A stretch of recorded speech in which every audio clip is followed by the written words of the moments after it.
In this edition of Locked On Capitals, Matt Weyrich joins us once again on Locked On Capitals as we talk about this Washington Capitals team. Can they keep the winning going? We'll talk about that next.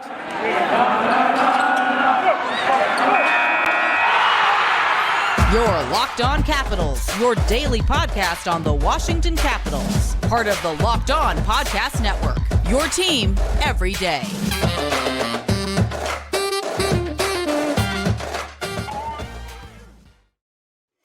Well, hello and welcome into this edition of Locked On Capitals. I'm so glad you decided to join me today. As always, this podcast is free and available on all the major platforms. And I want to thank you for making this your first listen or view of the day. Yes, this podcast is also available in video form, so head on over to YouTube and check it out. And when you're on YouTube, make sure and hit that subscribe button. And if you like the videos, give it a thumbs up. It really helps grow the channel.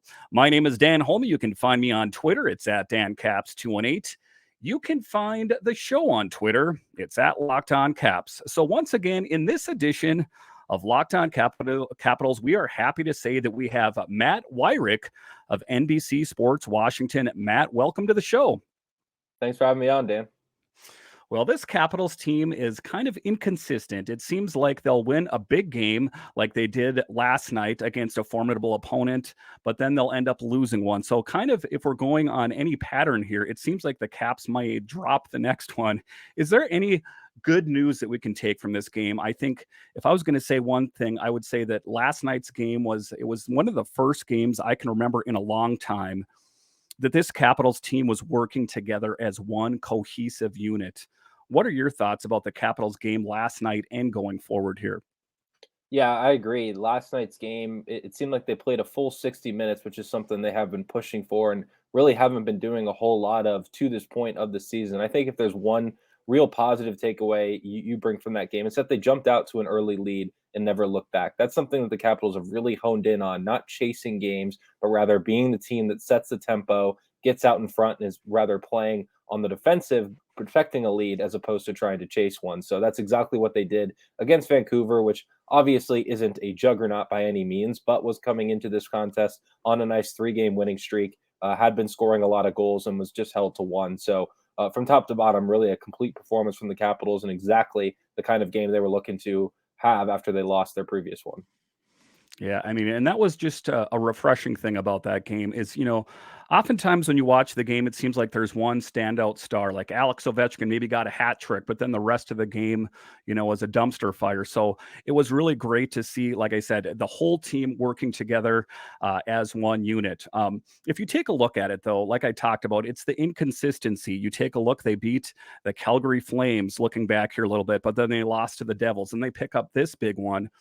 What is it going to take for this team to be able to string together multiple wins? One could say, just kind of duplicate what they did last night, but it doesn't really seem like it's something that's quite that easy.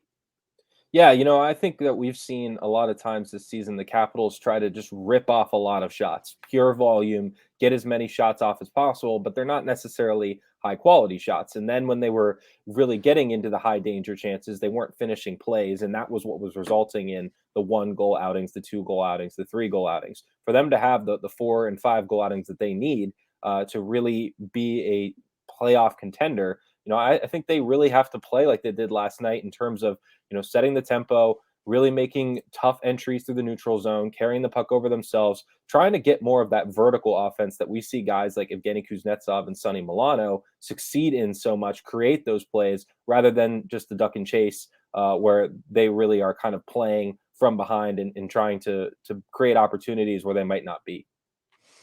So, I mean, the next team the Capitals have to face is a formidable opponent, and it is going to be the Seattle Kraken. And this is not the Seattle Kraken team of last year. This is a Seattle Kraken team that's pretty dialed in.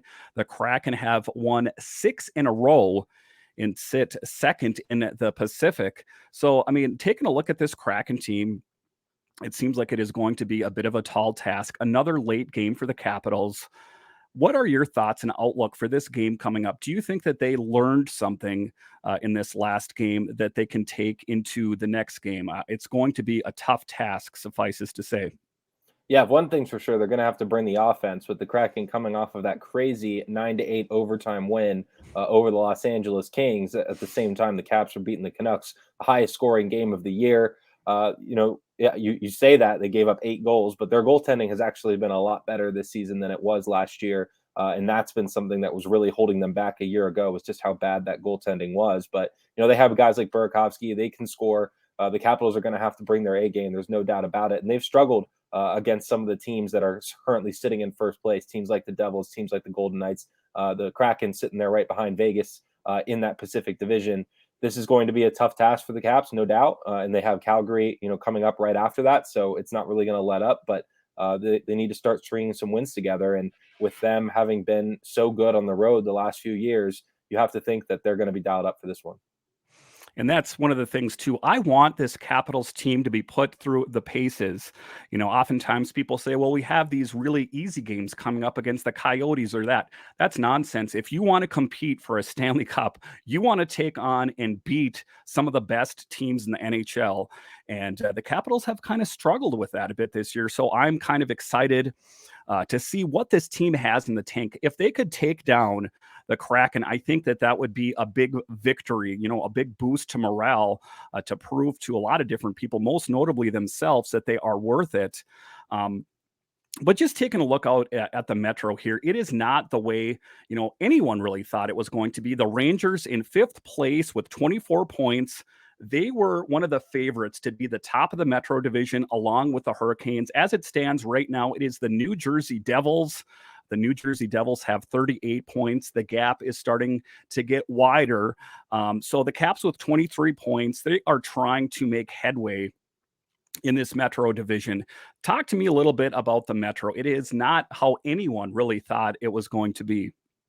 Yeah, I mean, no one expected the Devils to be the best team in the division, at any point throughout the year, and never mind after Thanksgiving. They've certainly got off to a fantastic start. Obviously had that 13-game winning streak, but even then they came back and won a couple more after snapping that streak. So they look like a force to be reckoned with. They're a young team. They're going to be around a while. So we better get used to it, especially if Vitek Vanacek is going to be the goaltender that we saw against Washington the other night. But we know, the Islanders, obviously with Sorokin, they're going to be a contending team on any given night, just having him on the ice. You, of course, have the Hurricanes, who are last year's Metro Division champions. So I think, honestly, those 3 teams, to me, really look like the locks to make the playoffs at this point. Pittsburgh isn't far off from that 3rd spot in the Metro at the moment. But certainly, I think that Pittsburgh, especially with Chris Letang suffering a stroke and now going to be out indefinitely, that's going to be a significant blow for that team. I don't know if there really is another team in the division that's in fighting distance right now that really stands out to me as a team that could leapfrog one of those 3. So the Capitals might have to be looking at one of those wild card spots once again. Yeah, and that's my thing, and that's what I keep talking about, stringing together these wins, because to a certain extent, I think Capitals fans, they'll win 2 in a row and they think that they can already start etching the names of the players on the side of the Stanley Cup. It's not that easy. You have to get consistency on this team. And so far, that has eluded this team thus far. All right. So after the break here, we will talk about the historic night of Alex Ovechkin. Yes, it pretty much breaks records every night he's on the ice. We'll talk about that next.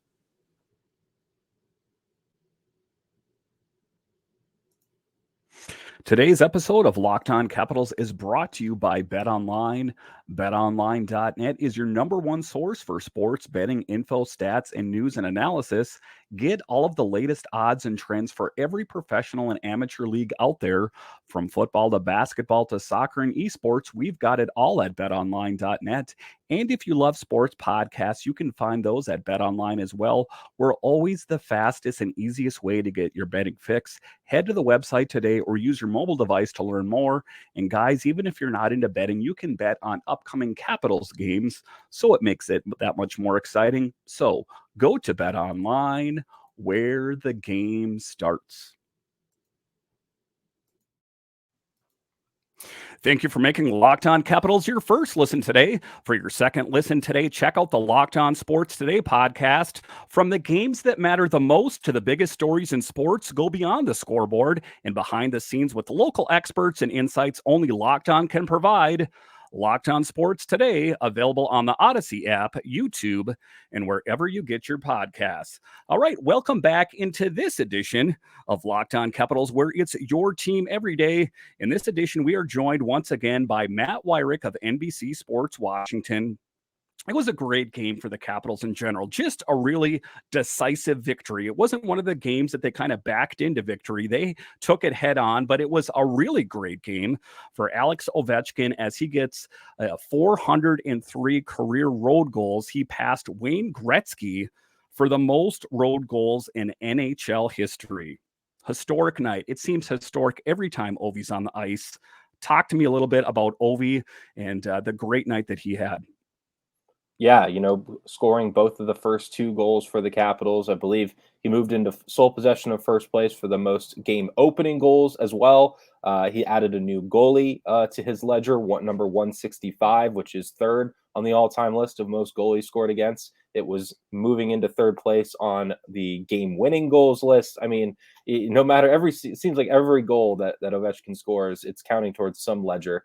And he's certainly within that range now at this point, nearing 800, sitting at 793. So this is just an Ovechkin night. He took over early and set the tone for this game. And I thought the aggressiveness from him was really notable. We've seen at times for him to kind of sit back in that circle, wait for the pass to come to him, wait for the play to develop in front of him. But he went up and got some of those greasy goals, showing the physicality, fighting for pucks down low. That's the kind of Ovechkin that we've seen over the years, the big body forward who can make all kinds of scoring plays himself. He did that last night, and it was super impressive to see and really set the tone for that entire game, which is exactly what the Capitals needed. Yeah, and when I was watching that game last night, I was thinking, he's going to end up getting a hat trick in the first period, which, would be quite a feat in and of itself. But he is slowly also chipping away at that goal lead, or that he's going after Gordie Howe. He is chasing Gordie Howe for second all-time and 102 away from breaking Gretzky's all-time scoring record. He has also had 4 goals in the last 4 games. So it seems like, everyone talks about Alex Ovechkin is getting older and he can't maintain, a 50-goal season. But it seems like he's kind of on par to do bigger things and maybe get 50 goals this year. I think it was Tarek El-Bashir that pegged him at 47, which, that's pretty much 50 anyway, isn't it? What is your outlook for Alex Ovechkin? Do you think he can have another 50-goal season? I would never discount him. Oh, absolutely not. I mean, he's coming off of a 50-goal season last year. So, he would be the first age 37 player or older to do it. But I believe he was the first age 36 player or older to do it. So, that's just kind of the rare era that Ovechkin's in. It's his own caliber of player at this point. And with Gretzky now being as close as he is, like you mentioned, coming up on the century mark, it's going to soon be double digits in terms of the difference between him and Gretzky, which is just unfathomable to think about. He's still doing it, and he's still shooting the exact same shot that he's been shooting since he was 24 years old, and it's just as impossible to stop now as it was then. So I absolutely think that he could flirt with 50 again this year, and even if he doesn't, he's still going to be well on pace to reach Gretzky's record within the current contract that he's on right now. Yeah, I want to say it. Isn't it like the projection? I want to say like the 24 or 25 season that they think that he might end up making that mark. I don't remember. There was this app that was on Google that kind of projected when he was going to get that gold title. But an engaged Alex Ovechkin is a great Ovechkin. And the thing I like about him too is that he's kind of upping his physical game. I've talked to you before in this podcast how it seems to have been a bit absent. But when Alex Ovechkin is engaged in throwing that body around, it seems it's a bit contagious. And it seems like the Capitals play that much better, when he's pushing his weight around and he's scoring those great goals. Talk to us a little bit about the impact, not just the goal scoring, but the leadership that Alex Ovechkin brings to this team.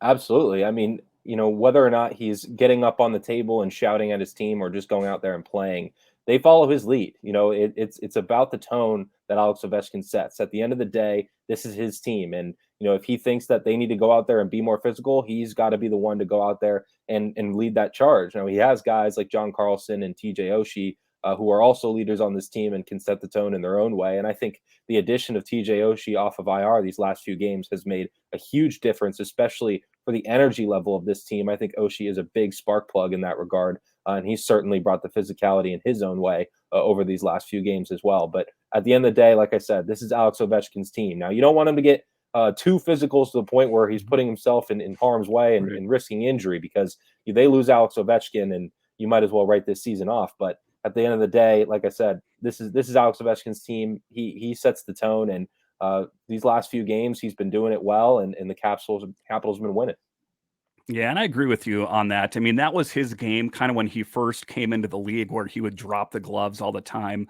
But the last real fight I can remember him in was in 2019 against Svechnikov. And if we remember how that went, it was a knockout, and everyone get him out on the ice. The guy's knocked out. So, it's one of the things where, like, don't poke the bear unless you want to get in a big fight. But it's interesting you bring up TJ Oshie coming back. Just a really big key piece to this team, along with Alex Ovechkin. What was the biggest thing, kind of talking about what we were talking in the first segment there? Are you aware of any team meeting that kind of it's to get the team all dialed in? I remember last March, TJ Oshie talked about there was an all-player meeting, and then the Capitals went on a tear, and they won a bunch of games. Are you aware of some sort of team meeting? I haven't heard anything from any of the beat writers or anything. What was the big change last night? I haven't heard of any team meetings per se. I know that actually the last time the Caps played the Canucks, Oshie was among the players to step up, and then they went and scored 4 goals in that third period to orchestrate a multi-goal comeback. So they definitely have had those types of meetings before at different points this season, whether they be between periods or after a practice or after a game or whatever. But I think with Oshie coming back, he's trying to bring positivity. They've been in a rut for a while now. They've really been struggling. They had lost 4 in a row when Oshie came back, and now they've won 3 of 4. And I think that they're starting to figure out what kind of team they can be. I mean, you look at the roster that they had when all these guys were out, when you were missing Oshie, you were missing Carlson, missing several guys up and down this lineup. It was hard for them to lean on, this is who we are. We can at least play our brand of hockey, because they didn't know what their brand of hockey was. Now we're starting to see the physicality come back. We're starting to see, backing up that physicality with goal scoring prowess. TJ Oshie being the threat that he is to score, particularly on the power play, I think has given this team a huge boost. They obviously didn't score on the power play last night, but to see them score 4 even strength goals, I think that was one of the biggest signs of positivity from that win over the Canucks, was just that they were able to generate so much offense at even strength when they've struggled really in that regard pretty much all season. Yeah, and the interesting thing about TJ Oshie is, I mean, he is a goal scorer, but he brings a lot of intangibles to the team. It just seems that everyone on the team is in love with him. Everyone plays better when he's out on the ice, and he just exudes this positive energy. Even in post-game pressers, he's always smiling and just putting a positive spin. And it's really interesting that you can draw lines to the return of TJ Oshie to the lineup, that this team has played that much better. I guess, you could discredit that a bit in the New Jersey game, but he's not a magic pill, for God's sake. But I do think that having TJ Oshie in the lineup and Alex Ovechkin dialed in has definitely helped with the Capitals' success. All right, so after the break here, we are going to talk about this Capitals team. Do they need to make any changes? It's my belief that after Tom Wilson comes back, or before Tom Wilson comes back, once Dmitry Orlov is on this team, that Brian McClellan can assess this team and decide if any changes need to be made. We'll talk about what changes might need to be made next. All right, welcome back into this edition of Locked On Capitals, where it's your team every day. In this episode, we are joined once again by Matt Weyrich of NBC Sports Washington. And this is my theory. This is just as a fan. I'm taking a look at it. You saw John Carlson come back. You saw TJ Oshie come back. Once Dmitry Orlov comes back, it's my belief that Brian McClellan should, kind of take a look at this roster and see what he has. You take a look at this Capitals team. I know it's easy when you're riding on a high to kind of think that this team is doing really well, but the Capitals are 5-9 this month, the last I checked. So, it's not going according to script, really. So once Orlov comes back, I think that is a biggest key player to this team, because Tom Wilson, he's not going to be back until Christmas or New Year's, and you can't wait that long to make any changes. What are your thoughts on that? Do you think soon here that Brian McClellan is going to have to kind of see if he can make some blockbuster trade, maybe do another Sonny Milano thing, pick someone off a PTO or something like that? What do you think that Brian McClellan needs to do to keep the winning going?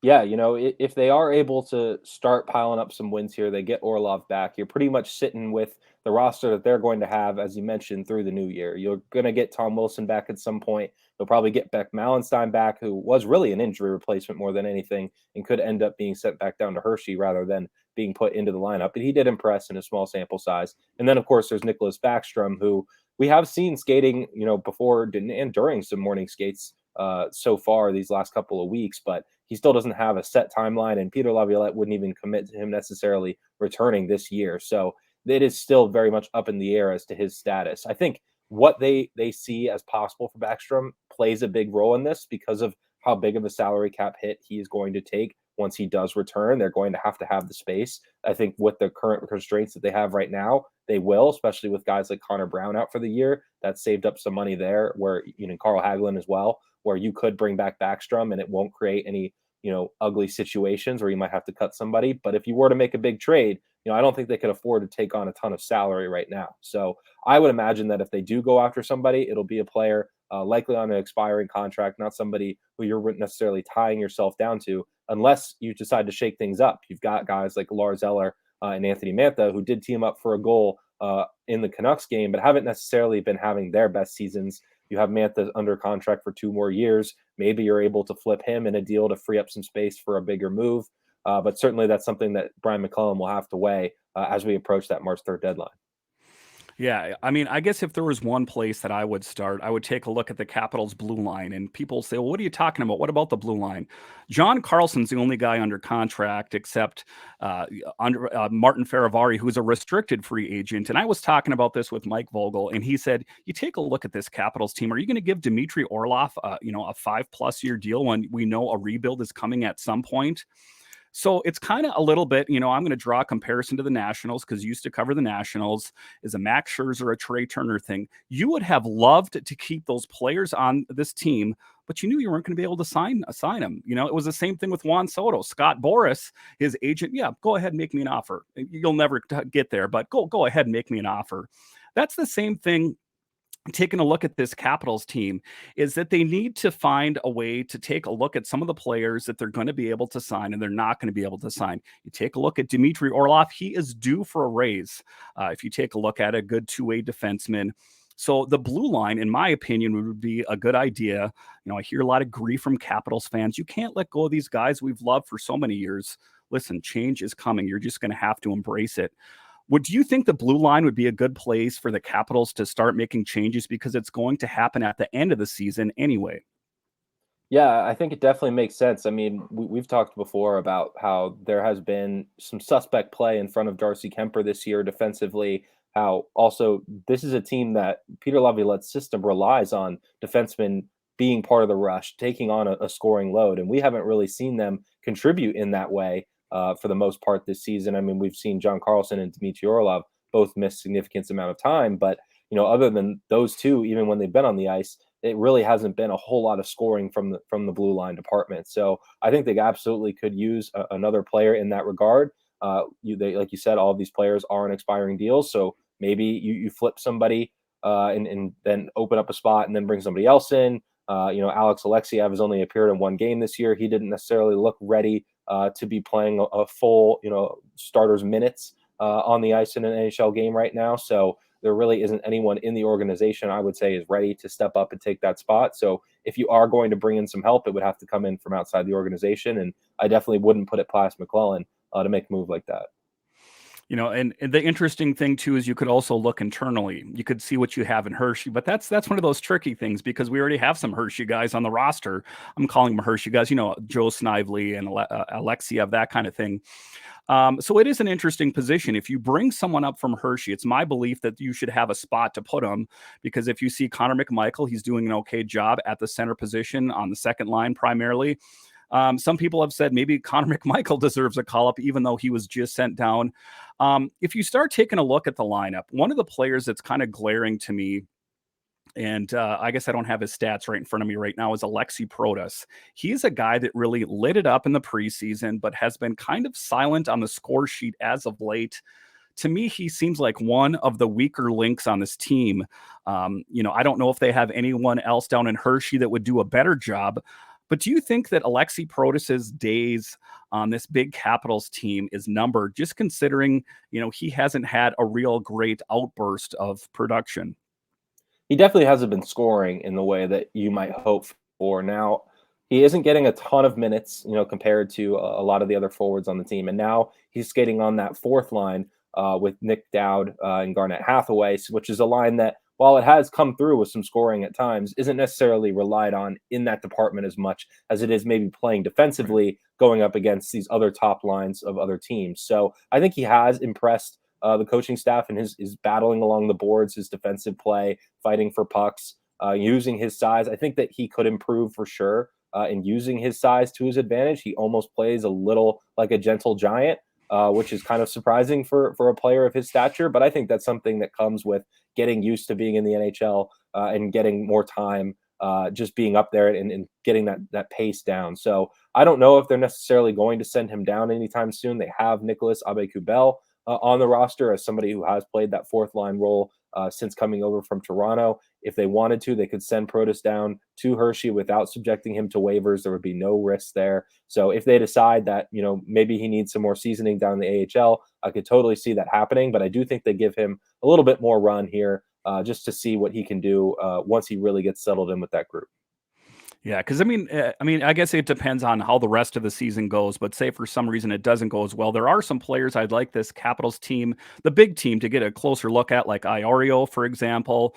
These young up and comers to see, what they have in the tank. I know he's a young man, so maybe he's too young to even take on a mission like that. But I think the Capitals do have some good players in time. We've talked about Hendrix Lapierre and Connor McMichael. And the biggest thing for them is they just need to be patient. We know that a rebuild is coming at some point, but when that remains to be, remains to be seen. All right, Matt, once again, thank you for joining us on this edition of Locked On Capitals. Why don't you tell all the listeners of this podcast where we can find your work? Yep, you can check me out over on Twitter at @Weyrich and read all of my stuff over at NBCSportsWashington.com. All right, Matt, once again, thank you for joining us on this edition of Locked On Capitals. Thank you for making Locked On your Capitals your first listen today. For your second listen, checked out Locked On Sports today. From the games that matter the most to the biggest stories in sports, go beyond the scoreboard and behind the scenes with local experts and insights only Locked On can provide. Locked On Sports today, available on the Odyssey app, YouTube, and wherever you get your podcasts. So once again, thank you for joining me on this edition of Locked On Capitals, where it's your team every day. My name is Dan Holme, and I'll talk to you again next time.